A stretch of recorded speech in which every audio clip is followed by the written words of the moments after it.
இன்றைக்கி நாம் பார்க்க போகிறது விநாயகர் சதுர்த்தி ஸ்பெஷல் பால் கொழுக்கட்டை பாயாசம். விநாயகருக்கு ரொம்ப பிடிச்சது.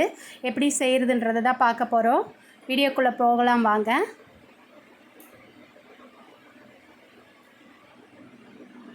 ஃபஸ்ட்டு நான் ஒரு கப் அளவு தண்ணி வச்சுக்கலாம். நல்ல தண்ணி கொதிக்கட்டும். ஒரு 2 சிட்டிகை உப்பு போட்டுக்கோங்க. நெய் 1 ஸ்பூன் போட்டுக்கோங்க.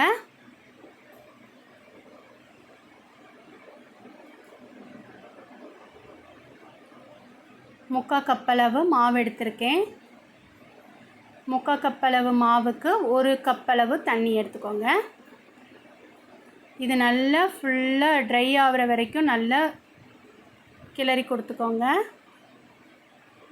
ஃபுல்லாக லோ ஃப்ளேமில் வச்சு இந்த ஸ்டெப் செய்யுங்க. நல்லா ஒட்டாமல் வரணும். அது வரைக்கும் நல்லா கிளறி கொடுத்துக்கோங்க. அப்போ தான் நமக்கு கொழுக்கட்டைகள் கையில் ஒட்டாமல் வரும்.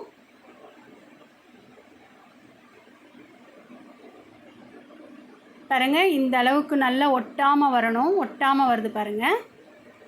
நல்லா ஒரு 2 நிமிஷம் நம்ம கிளறி கொடுத்தோன்னா ஒட்டாமல் வரும். இது அப்படியே ஒரு 10 நிமிஷம் மூடி வச்சிடலாம். நான் ஒரு அரை மணி நேரம் ஜவ்வரிசியை ஊற வச்சுருக்கேன். பாருங்கள் எவ்வளோ நல்லா ஊறி இருக்குது. இப்போது நல்லா கொதிக்கிற தண்ணியில் இந்த ஜவ்வரிசியை போட்டுடலாம். போட்டுட்டு அப்படியே ஒரு 10 நிமிஷம் மூடி வச்சிடலாம். ஸ்லோவில் வச்சிடலாம். ஃபுல்லாக லோ ஃப்ளேமில் வச்சுட்டு ஒரு 10 நிமிஷம் அப்படியே மூடி போட்டுடலாம். அது நல்லா மலர்ந்து வெந்து வரட்டும்.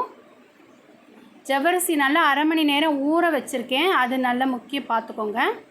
இப்போ பாருங்கள், கையில் எண்ணெய் தடவிக்கோங்க. நெய்யோ எண்ணெயோ ஏதாவது தடவிக்கோங்க. இந்த மாதிரி மாவு எடுத்து இப்படி கைகளால் உருட்டி நீல வாக்கில் இல்லை ரவுண்ட் ஷேப்பில் உங்களுக்கு பிடிச்சமான ஷேப்பில் வச்சுக்கோங்க. இந்த மாதிரி நீல வாக்கில் போட்டால் நல்லாயிருக்கும். இந்த மாதிரி மொத்தத்தையும் செஞ்சு எடுத்துகிட்டு வந்துடலாம். ஆல்ரெடி இது நல்லா வெந்தது தான், அதனால் உடஞ்சி போகாது. இப்போ பாருங்கள், ஜவ்வரிசி எவ்வளோ நல்லா மலர்ந்து வெந்துருச்சு பாருங்கள். ஒரு 10 நிமிஷம் மூடி போட்டு வச்சோம், அவ்வளோதான். லோ ஃப்ளேமில் தான் வச்சோம். பாருங்கள், ஜவ்வரிசி வெந்தது நல்லா கண்ணாடி மாதிரி வெந்திருக்கு. இப்போ இந்த கொழுக்கட்டைகள் எல்லாம் இதில் சேர்த்துருங்க.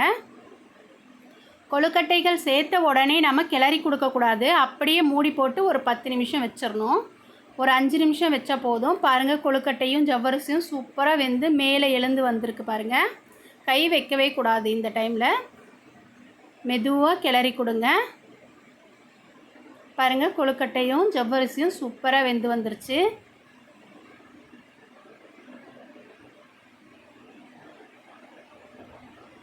இப்போ 1 ஸ்பூன் அளவு பச்சரிசி மாவை தண்ணியில் கரைச்சி எடுத்துக்கலாம். இப்போ இந்த மாவை இதில் சேர்த்தோன்னா நல்ல ஒரு திக்கான பக்குவத்துக்கு வந்துடும்.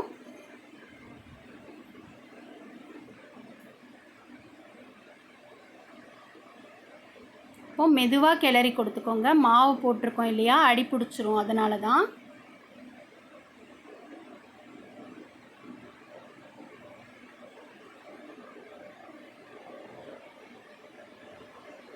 இது ஃபுல்லாக லோ ஃப்ளேமில் வச்சுருங்க. வச்சுட்டு அப்படியே இருக்கட்டும். இப்போ நம்ம இதுக்கு தேவையானது வெல்லம். ஒரு கப்பளவு வெல்லத்துக்கு அரை கப்பளவு தண்ணி ஊற்றிக்கோங்க. வெல்லம் கரைஞ்சா போதும், பாகுபதம் தேவையில்லை. கரைச்சி வடிகட்டி அதில் சேர்க்க போகிறோம், அவ்வளவுதான். இப்போ ஏலக்காய் பவுடர் 1 ஸ்பூன் சேர்த்துக்கோங்க. இப்போ வெள்ளை பாகு மாதிரி வந்துருச்சு பாருங்கள். இதை வடிகட்டி இதில் சேர்த்துருங்க. சேர்த்துட்டு நல்லா கிளறி கொடுத்துருங்க.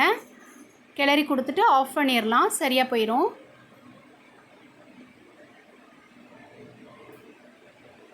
இது ரொம்ப சூடாக கொதிக்க நம்ம பால் சேர்க்கக்கூடாது. இது ஸ்டவ்வை ஆஃப் பண்ணிவிட்டு அதுக்கப்புறம் தான் பால் சேர்க்கணும். ஏன்னா நம்ம வெல்லம் சேர்த்துருக்கோம் இல்லையா, வெல்லம் சேர்த்ததுனால திரிஞ்சு போயிடும் பால். அதனால தான்.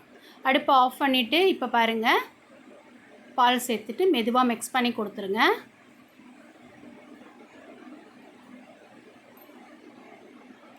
அடுப்பை ஆஃப் பண்ணிவிட்டு தான் பால் சேர்க்கணும். அப்போ தான் பால் திரிஞ்சிடாது. கரெக்டான பக்குவத்துக்கு வந்துருச்சு பாருங்கள்.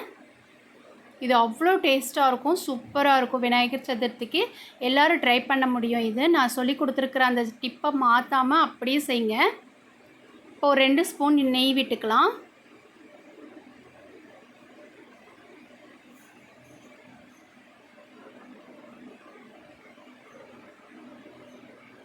இப்போ முந்திரி வந்து ஒரு 10 முந்திரி இருக்கும், எடுத்து வச்சுருக்கேன். பாதியாக புட்டு எடுத்து வச்சுருக்கேன். அதை நல்லா போட்டு பொன்னிறமாக வறுத்து எடுத்துக்கோங்க. இப்போ முந்திரி ஓரளவுக்கு நல்ல பொன்னிறமாக வந்ததுக்கப்புறம் கருப்பு திராட்சை சேர்த்துருக்கேன். அதுவும் நல்ல பபிள்ஸ் அப்படியே எழும்பி வரும்.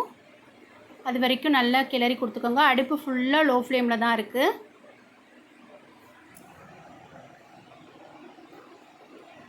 இப்போ நல்லா ரெடியாகி வந்துட்டுருக்கு பாருங்கள்.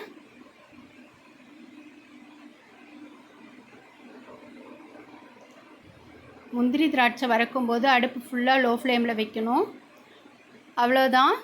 இப்போ சர்வ் பண்ணிடலாம். சூப்பரான பால் கொழுக்கட்டை பாயாசம் ரெடி ஆயிடுச்சு. பார்க்கவே எவ்வளோ அழகாக இருக்குது பாருங்கள். சாப்பிடவும் அவ்வளோ டேஸ்ட்டாக இருக்கும். உங்களுக்கு தேவைப்படுற மாதிரி இனிப்பு கூட குறைச்சி நீங்கள் சேர்த்துக்கலாம். பாருங்கள் எவ்வளோ நல்ல கொழுக்கட்டைகள்லாம் உடையாமல் அவ்வளோ சாஃப்டாக வந்திருக்கு. நாம் சொல்லி கொடுத்த அந்த டிப்பை ஃபாலோ பண்ணி நீங்கள் செஞ்சிங்கன்னா உங்களுக்கும் இப்படியே வரும். விநாயகர் சதுர்த்திக்கு எல்லோரும் இதை ட்ரை பண்ணுங்கள். தேங்க்யூ.